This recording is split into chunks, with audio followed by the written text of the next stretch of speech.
Hello नमस्कार साथियों, कैसे हैं आप सभी। उम्मीद करते हैं अच्छे होंगे, स्वस्थ होंगे, बेहतर होंगे। दोस्तों, आज मैं आपको बिहार एसएससी के अंदर क्या क्या चीजें चल रहा है उससे संबंधित सारी जानकारी एक बाय एक करके देने वाला हूं। सबसे पहला जो प्रश्न आपके बीच है, चूंकि इस बीच में मैं काफी व्यस्त था तो इसीलिए इस पे वीडियो नहीं बना पाया। आपके मन में जो सबसे पहला जो मुद्दा चल रहा है कि जो राजस्व कर्मचारी का जो पोस्ट है, क्या उसको वास्तव में विड्रॉ कर लिया गया है और ग्रेजुएशन में ऐड कर दिया गया है। सबसे पहला आपका प्रश्न यही होगा।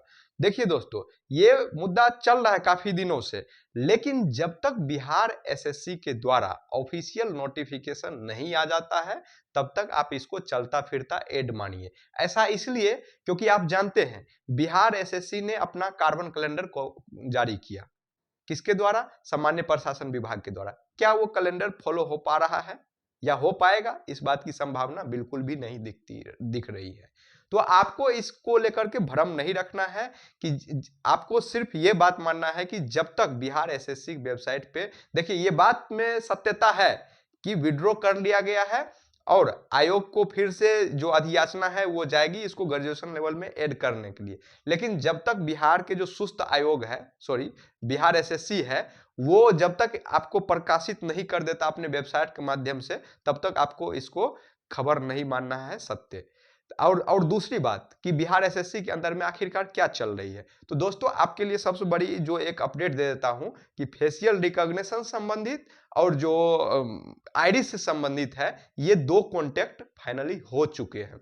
लेकिन यहां पे बात आता है कि ये कॉन्टेक्ट जब फाइनल हो चुका है, इसका टेंडर हो चुका है, तो आयोग के वेबसाइट पे इसका नोटिस क्यों नहीं आ रहा है। देखिए दोस्तों, हमने जब इसको सोर्स के माध्यम से जानने की कोशिश किया तो उन्होंने बताया कि हम आपको पहले ही बता चुके हैं कि जब बहुत महत्वपूर्ण कोई जानकारी होगी तभी वेबसाइट पे आएगा, क्योंकि वेबसाइट को भी नए सिरे से बनाया जा रहा है और बार बार उसमें छेड़खानी करने से वो जो नया सिरे से बन रहा है वेबसाइट, उसमें थोड़ी सी दिक्कत आ जाएगी, क्योंकि जो पुराना डेटा है उसको भी बैकअप किया जा रहा है। ऐसे में उसमें बार बार छेड़खानी करने से वो जो समस्या है वो उत्पन्न हो सकती है। इसलिए ये अब आयोग सोच रही है कि 2-3 टेंडर की प्रक्रिया जब बल्क में हो जाएगी, वो सारा डेटा आपको एक ही साथ वेबसाइट पे देखने को मिल जाएगा। एक तो बातें ये रही और दूसरी बातें ये है कि 3 अप्रैल, 8 अप्रैल, 9 अप्रैल, ये जो 3 डेट है ये महत्वपूर्ण है। इस बीच में आयोग के यहाँ पे जो बैठक होने वाली है टेंडर को लेकर के, और टेंडर के जब फाइनल प्रक्रिया पूरी हो जाएगी तो आपके लिए सबसे बड़ा खुशखबरी होगा कि फॉर्म को रीओपन किया जाएगा। फॉर्म को रीओपन करने के ही बीच में आप देखेंगे कि आपको ये जो राजस्व कर्मचारी का जो मामला चल रहा है कि इससे विड्रॉ किया गया है, उसमें ऐड किया गया है, तो ये भी आपको प्रकाशित होता हुआ दिखाएगा देगा। लेकिन हमारे सोर्स की तरफ से इसको बोला गया है कि आप पुख्ता के साथ मत बोलिए, क्योंकि इसमें विलंब भी हो सकती है। और आपके मन में जो एक और प्रश्न चल रहा है कि क्या ये प्रक्रिया ऑनलाइन होने जा रही है, ऑफलाइन होने जा रही है, तो उन्होंने संभावना जताया कि देखिए मैक्सिमम चांस है कि यह प्रक्रिया आपकी ऑफलाइन होने के लिए जा रही है। लेकिन अभी अभी कुछ जगह पे संदेह बना हुआ है, क्योंकि जिस कंपनी को टेंडर मिलने के लिए जा रहा है उसकी विशेषज्ञता ऑनलाइन में भी है।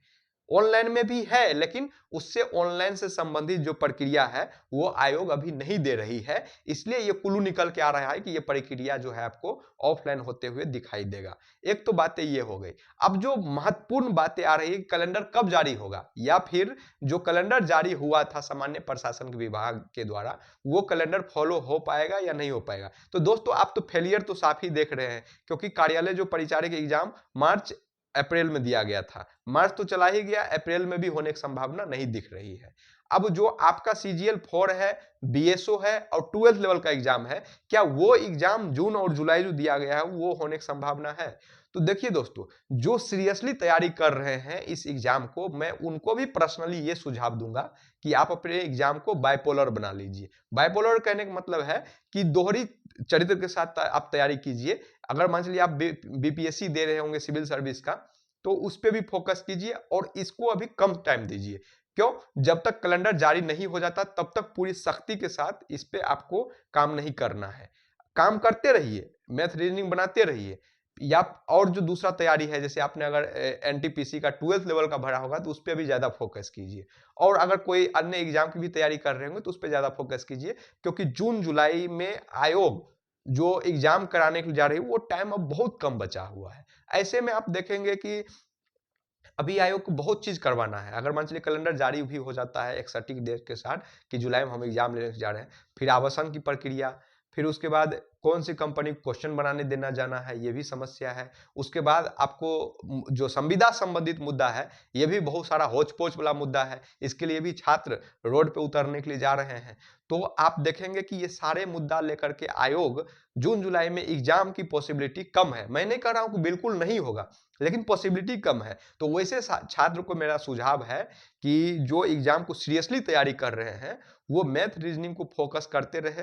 बाकी जीएस में तो बहुत जितना भी सिलेबस है और अन्य एग्जाम का वो तो कॉमन ही रहता है। बाकी मैथ रीजनिंग को बस रिवीजन मोड पे करें और बाकी जो सब्जेक्ट है जीएस उस पे फोकस करते रहे ताकि अन्य एग्जाम में भी आपको हेल्प मिल जाए। और भी जो 3 अप्रैल, 8 अप्रैल और 9 अप्रैल के बीच में क्या अपडेट होने वाला है वो सब मैं आपको दूंगा। देखिए दोस्तों, मैंने पिछला वीडियो में आपको बताया था कि जो 23 अप्रैल है उसमें आयोग की तरफ से एक आयोग नोटिस जारी होने वाला है। वो नोटिस जारी नहीं हुआ और ये बात ऐसे नहीं है कि ऐसे ही आके बोल दिया।